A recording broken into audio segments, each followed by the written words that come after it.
बिस्मिल्लाहिर्रहमानिर्रहीम। Software engineering और आज का जो हमारा टॉपिक है वो है मॉडल्स। बेसिकली हम डिज़ाइन मॉडल्स को डिस्कस कर रहे हैं। सॉफ्टवेयर आर्किटेक्चर में डिज़ाइन प्रोसेसिंग के लिए मतलब बहुत ज़्यादा ज़रूरी है कि हम डिज़ाइन को प्रोसेस करें। हमने उसके फेज़ निकाले थे डिज़ाइनिंग प्रोसेस में, उसमें सॉफ्टवेयर आर्किटेक्चर था, यानी कि हम उसमें सॉफ्टवेयर के आर्किटेक्चर को डिस्कस कर रहे होते हैं, उसका सब सिस्टम डिस्कस कर रहे होते हैं, उसका फ्रेमवर्क डिस्कस करते हैं और फिर हम उस सॉफ्टवेयर आर्किटेक्चर की डिस्क्रिप्शन जो है वो डिज़ाइन प्रोसेस के अंदर हम उसकी आउटपुट जो है उसकी निकालते हैं सॉफ्टवेयर आर्किटेक्चर डिस्क्रिप्शन से। आर्किटेक्चरल डिज़ाइन में बेसिकली ये एक अर्ली स्टेज का सिस्टम डिज़ाइन प्रोसेस है जिसके अंदर हम क्या करते हैं कि हम अपने स्पेसिफिकेशंस निकाल लेंगे और उसका आर्किटेक्चर एक तरह का सॉफ्टवेयर को डिस्प्ले करते हैं, उसके सब सिस्टम्स को डिस्कस करते हैं। इसके अलावा हम इसके अंदर जो पैरेलल एक्टिविटीज़ चल रही हों, स्पेसिफिकेशन चल रही होती है हमारी सॉफ्टवेयर की डिज़ाइनिंग के लिए, हम उनको डिस्कस करते हैं। ये इन्वॉल्व होता है कि हम मेजर सिस्टम कंपोनेंट्स को जो है वो कम्युनिकेशन के ज़रिए से हम इनके अंदर ही कंपोनेंट्स को डिस्कस कर लेते हैं कि मेजर कंपोनेंट्स कौन से होंगे और मेजर हमारी कैटेगरीज कौन सी होंगी। आर्किटेक्चरल डिज़ाइन के अंदर 3 तरह के काम करते हैं हम। सिस्टम स्ट्रक्चर बनाते हैं, यानी कि सिस्टम को डिकम्पोज किया, उसकी हमने स्ट्रक्चरिंग बताते हैं कि उसके सब सिस्टम कितने हैं, उसके अंदर लेयर्स कितनी हैं। कंट्रोल मॉडलिंग बताते हैं, यानी कि कंट्रोलिंग के पार्ट्स कौन कौन से होंगे और कौन कौन से पार्ट्स कंट्रोल कर रहे होंगे।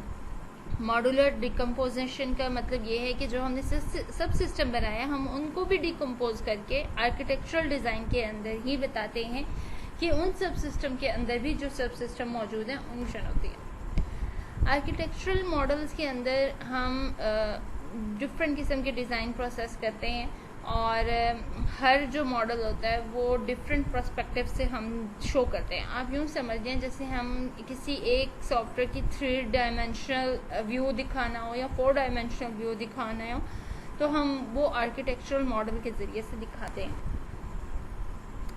आर्किटेक्चरल मॉडल की कुछ एग्जांपल हैं। स्टैटिक स्ट्रक्चर मॉडल जिसके अंदर हम उसके मेजर कंपोनेंट्स को दिखाते हैं। डायनामिक प्रोसेस मॉडल जिसके अंदर हम प्रोसेस को डिस्कस करते हैं कि हर स्ट्रक्चर सिस्टम जो सिस्टम स्ट्रक्चर हमने बनाया उसके वो प्रोसेस क्या है। देन हम उसके इंटरफेसेस को डिस्कस करते हैं कि हम कौन कौन से इंटरफेसेस यूज़ करेंगे और किस तरह के वो इंटरफेसेस होंगे। एंड लास्ट वन के हम उसके अंदर डाटा फ्लो मॉडल को भी डिस्कस करते हैं। यूज़र इंटरफेस बेसिकली बहुत इम्पॉर्टेंट है। यूज़र इंटरफेस वो चीज़ जो सॉफ्टवेयर की डायरेक्टली इंटरेक्शन है एक यूज़र के साथ। यूज़र हम जिसके लिए सॉफ्टवेयर तैयार कर रहे हैं उसके लिए उस सॉफ्टवेयर उसका इंटरफेस सबसे ज़्यादा ज़रूरी होता है। इंटरफेस आपको पता है 2 तरह के होते हैं, ग्राफिकल यूज़र इंटरफेस होता है और एक कमांड लाइन इंटरफेस होता है। अगर तो सॉफ्टवेयर की डिमांड ज़्यादा कमांड्स के ऊपर है तब भी हमारी कोशिश ये होती है कि हम अपना सॉफ्टवेयर जो है वो कुछ इस तरह का बनाएं कि कमांड्स जो हैं वो यूज़र को मुश्किल ना लगे देना और उसके लिए आसानी हो उस सारे सिस्टम के साथ काम करना।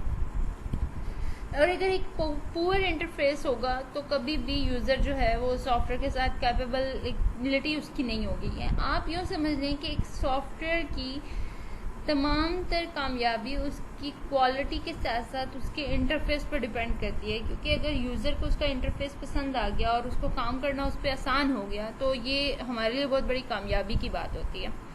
लेकिन अगर एक poor user interface design create किया जाए तो सिस्टम सॉफ्टवेयर जो है वो कभी भी वो उसको यूज़ ही नहीं कर सकेगा, मतलब कस्टमर कभी भी उससे सेटिस्फाई नहीं हो सकेगा।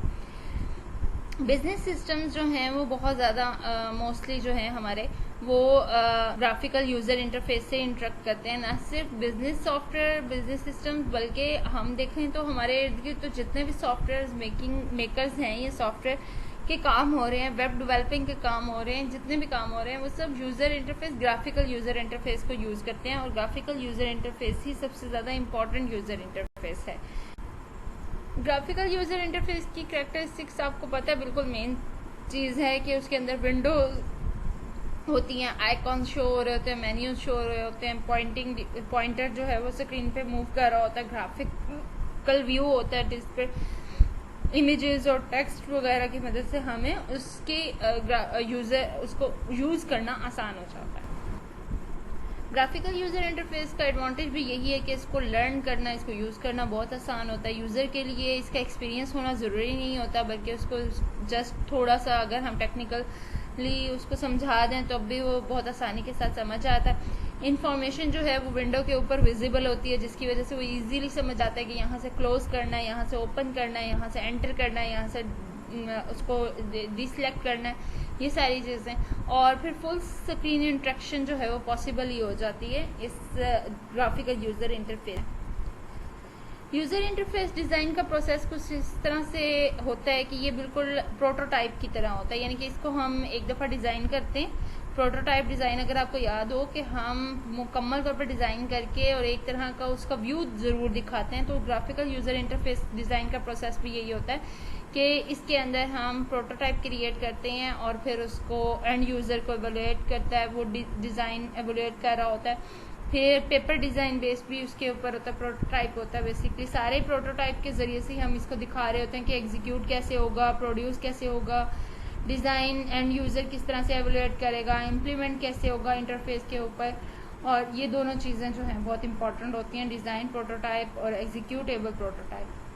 तो ये यूज़र इंटरफेस डिज़ाइन का कुछ इसका प्रिंसिपल ये होते हैं यूज़र इंटरफेस डिज़ाइन के ये मस्टली जो भी है हम यूज़ करें, ग्राफिकल यूज़र इंटरफेस यूज़ करें या कमांड लाइन इंटरफेस यूज़ करें, ये यूज़र की या कस्टमर की नीड्स और एक्सपीरियंस और उसकी कैपेबिलिटीज़ के अकॉर्डिंग हो।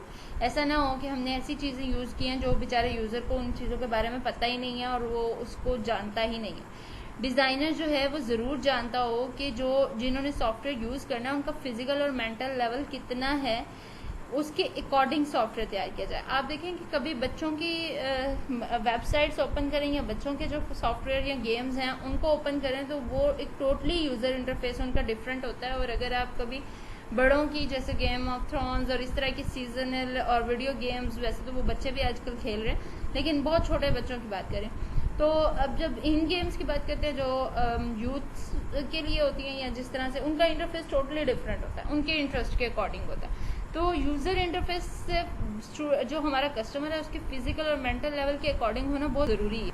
तो आज का लेक्चर होप सो आपको समझ आ गया होगा, क्लियर हो गया होगा। डिज़ाइन इंटरफेस और डिज़ाइन इंटरफेस जो भी यूज़र इंटरफेस डिज़ाइन है उसका प्रोसेस क्या होता है, उसके प्रिंसिपल्स क्या होते हैं। Thank you so much.